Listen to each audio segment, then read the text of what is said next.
Hello bachcho, let's see the question which says that for each of the following dilute solutions want half factor is equals to 3 except, ठीक है। और हमारे पास यहाँ पे चार options है, तो हम एक एक करके सबके वांट ऑफ फैक्टर निकालेंगे और फिर फाइंड आउट करेंगे किसका सिमिलर वांट ऑफ फैक्टर नहीं है बाकी तीनों से।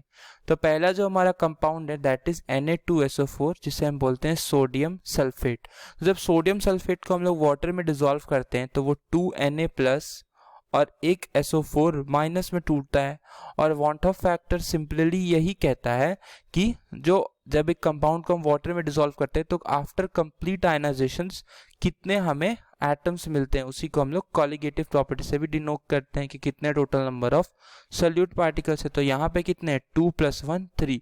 तो इस केस में जो वांट ऑफ फैक्टर आएगा वो I = 3 आएगा, ठीक है। अब अगर अपना दूसरा वांट ऑफ फैक्टर देखें दैट इज कैल्शियम फ्लोराइड का दैट इज CaF2।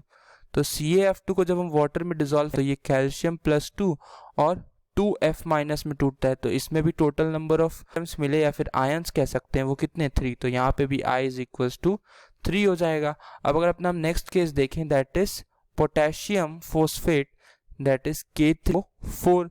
तो जब हम इसको वाटर में डिसॉल्व करते हैं तो 3K + 1 फॉस्फेट आयन देता है दैट इज PO4 3-।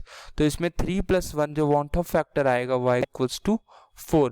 और लास्टली अगर हम अपना देखें अमोनियम कार्बोनेट का that is NH4 whole twice CO3। तो जब हम इसको वाटर में डिसॉल्व करते हैं तो 2 अमोनियम आयन मिलता है +1 हमें मिलता है carbonate ion that is CO3 2-। तो 2 + 1 इसमें भी जो वांट ऑफ फैक्टर आएगा वो आएगा 3।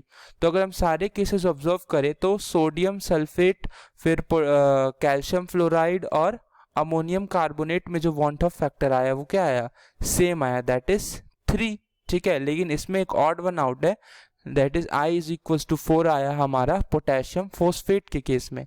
तो यही हमारा मैच नहीं कर रहा है। So this will be the answer of the question. तो अगर हम ऑप्शंस देखें तो C will be the correct answer, क्योंकि जो पोटेशियम फोस्फेट है वो सबके साथ वांट ऑफ फैक्टर मैच नहीं कर रहा है। C option is the answer of the question. Hope you understood it well. All the best.